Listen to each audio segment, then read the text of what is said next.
Hey guys, and welcome back to Mad About Skin. If you're new to our channel, welcome. Here at Mad About Skin, we're passionate about helping you to get the most out of your skincare. So if you haven't already, now's a fantastic time to click that link below, subscribe to the channel, ring that notification bell, and you won't miss out on any of our amazing future content.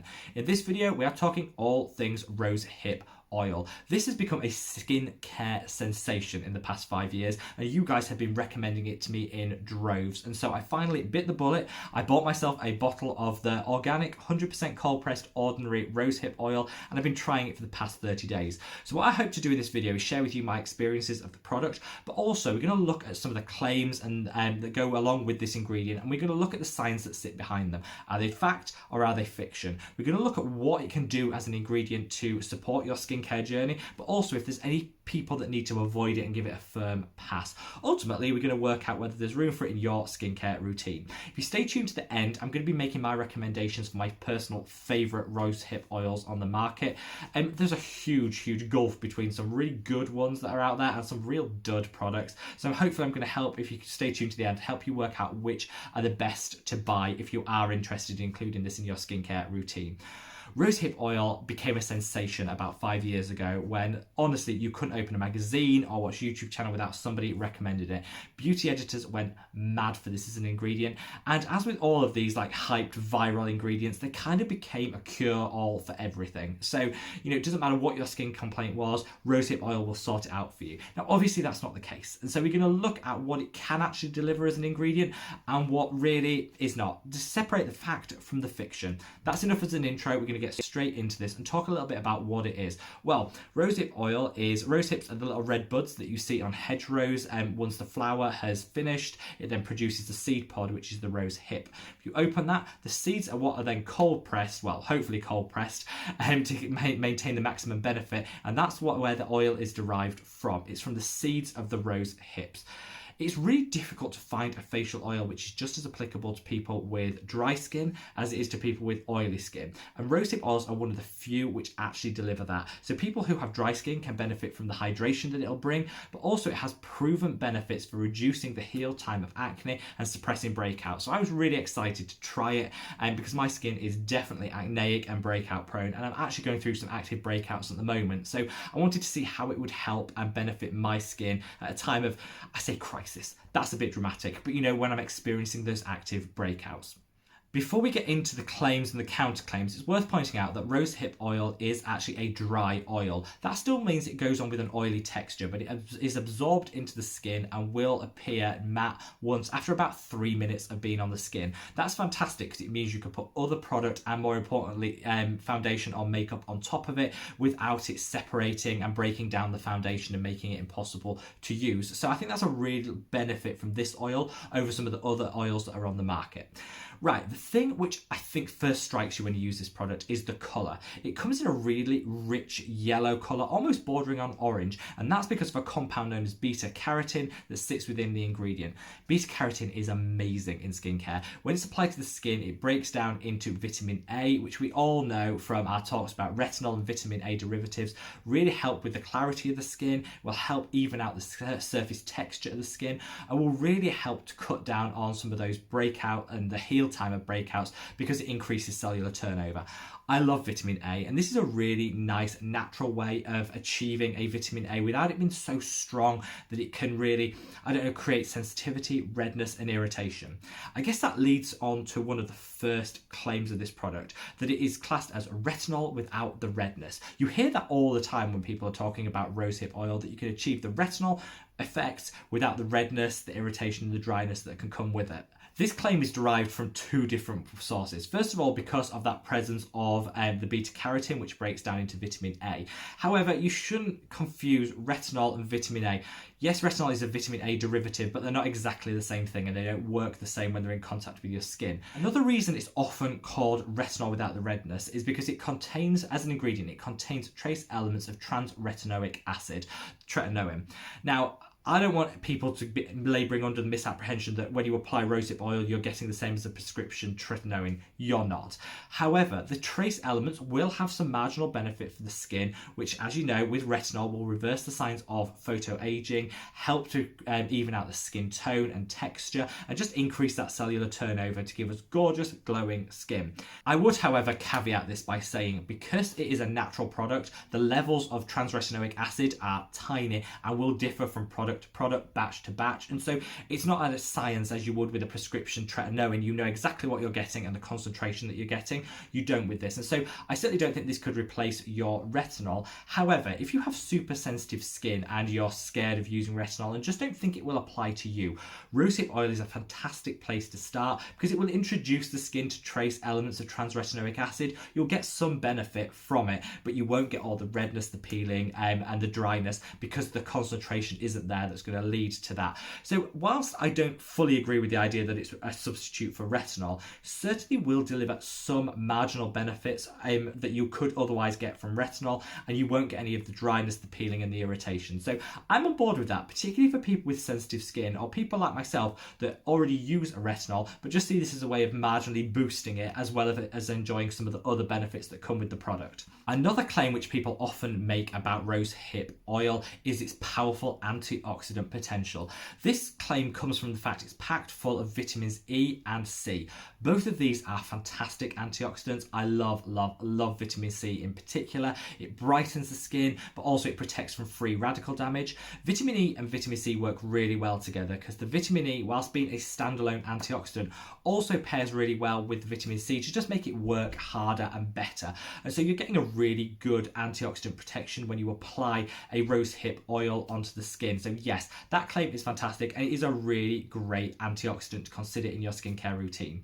Now coming on to why I actually tried this product, and that's because it's claimed to support with preventing breakouts but also healing breakouts once they've happened. I'm very prone to breakouts. I've got an active breakout along the chin area at the moment, and this is a fact of life and something I have to incorporate products in my skincare routine to tackle. And so whilst I was a bit skeptical, because even though I know certain oils can be beneficial for acne, the idea of applying oil to reduce the level of oil in your skin seems a bit counterintuitive, but I thought I'm going to give it a go, and I've been using it for 30 days specifically to see if it can improve my acne and my breakouts and the heal time of those. The acne fighting claims which come from advocates of rosehip oil is derived from the fact it contains amounts of linoleic acid. Linoleic acid is a fantastic anti-inflammatory, and it's also really essential to balancing out the oil levels in the skin. So there is definitely science behind it to prove that adding rosehip oil and the linoleic acid which it contains will be beneficial to acne, and particularly to the heal time of acne. Also, our skin heals better when the barrier is intact, so adding humectants and moisturizers such as the vitamin E we spoke of earlier is just going to be beneficial to healing of the skin anyway. So we're super excited to try it. I've been using this product, which is the ordinary 100% organic cold pressed rosehip oil, for about the past 30 days. I definitely have been sold on the results. I was really skeptical, as I said before, but I've definitely seen improvements in my skin's texture. I've definitely seen improvements in the hydration levels on my skin, and I've been really impressed with the results that you get. Now, I am also on prescription adapalene, which is a prescription strength retinol here in the UK, and so whilst I don't think I should be the poster boy for saying this cures your acne, because I am on a prescription strength product alongside it, so it's hard to tell whether it's the prescription that's working or this particular product. I think they complemented each other really well. This product was super hydrating, and it cut down on the amount of dryness that I got, and it's often associated with using adapalene, so that was definitely welcome.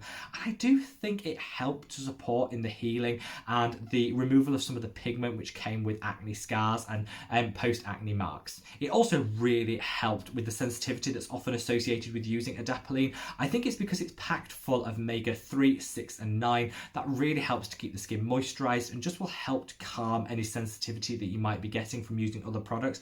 So this is a fantastic product, and I was totally sold on it. Would I think it would be enough alone to cure really bad cystic acne or hormonal acne or really active breakouts, no. I still think you need other tools in your skincare routine to help tackle that. But absolutely, if you're going through an active breakout or you're struggling with the dryness associated with a prescription retinol, I would definitely look to include a rosehip oil in your skincare routine, because it's really helped to minimize the side effects I've got, keep my skin healthy, the barrier hydrated and functioning, and I think it's done wonders for my skin. So overall, what would I say my thoughts are on rosehip oil? I do think it's a really lovely ingredient to have in your skincare routine. Do I think it's going to cure everything? No. Will it have a marginal improvement in dryness? Absolutely. It's a fantastic antioxidant, and I do think it will complement your acne fighting regime, skincare regime that you might already be on. I would always caution people to make sure you're buying quality, because the quality varies so massively between products. I'll come on to my recommendations in a second, but I think quality is going to be key, because a lot of the benefits are derived from the compounds which are in the seed oil, and if you use too much heat in the processing of it and the extraction, they can become denatured and obviously just not work as well. So quality is key, and I would say don't pay too much. I've seen so many overpriced rosehip oils on the market, and I think, why? When you can buy beautifully affordable rosehip oils, why are you paying too much? Also be mindful that you do need to let it sink in for about 3 minutes after application before you apply your makeup on top. I tried to put some concealer on and I didn't leave it to sink in long enough, and it just broke it apart. As you would expect, you know, oil, we use it for cleansing, to break down makeup. If you don't let it sink in properly, you won't be able to apply makeup on top of it. So just bear that in mind. Also, just remember, because it's an oil doesn't work well with water. So always put your water-based serums on before you apply this product. Otherwise, they won't work. They won't be able to fight through the oil to actually do any meaningful difference to the skin. So put your water-based serums on first and then top it off with this product rather than the other way around. So in terms of my recommendations, if you're sold on rosehip oil, what are my recommendations? Well, I can fully recommend the organic 100% cold pressed rosehip oil from The Ordinary. I love this product. It's really affordable. It's £9 here in the UK, $12 in the US, so super affordable. I find one bottle will last, well, I'm about halfway through and I've used it for a month, so you probably get 2 months worth of use out of this. It's beautiful. You want cold pressed because the heat, if you're using a heat extraction process, that can damage the integrity of some of the compounds within it, and so you lose the efficacy of it. So definitely look for cold pressed. Organic is definitely a bonus in my book, and because you don't have to pay that much more for organic cold pressed oils, I would definitely look for that. So definitely look at the organic. If you're looking to go a little bit more bougie and maybe you don't want just a single ingredient product, you don't just want rose hip oil, you want it combined with other great oils, I would reach for the Herbivore Phoenix. I love this product. The Herbivore Phoenix facial oil is fantastic. It's a beautiful blend, not only of rose hip oil, but it's got some other amazing hydrating oils in there. It's also got Q10, which is another amazing antioxidant, which will just like supercharge the antioxidant power of rosehip oil. And it's also got sea buckthorn in there, which is quite calming and soothing, and again, super hydrating. I love that product. Yes, it's more expensive. It comes in at £40 here in the UK, so it's up there in price, but I think for a product that'll last 2 months, it's a really good investment, and you can use it as your antioxidant and your humectant all in one go. So it's kind of got multi-purpose. Let me know, guys. You guys have been recommending rose hip oil for months, so leave a comment. What are your experiences? Let's get the conversation going. Are you thinking about, have I swayed you? Are you thinking about including this in your skincare routine? Let me know below what your experiences are and what your thoughts are on these products. I've left some links to the products I recommended below if you do want to check them out anymore. Hopefully give this video a thumbs up, and wherever you are in the world, guys, stay safe, stay well, and I'll see you in the next video. Take care. Bye.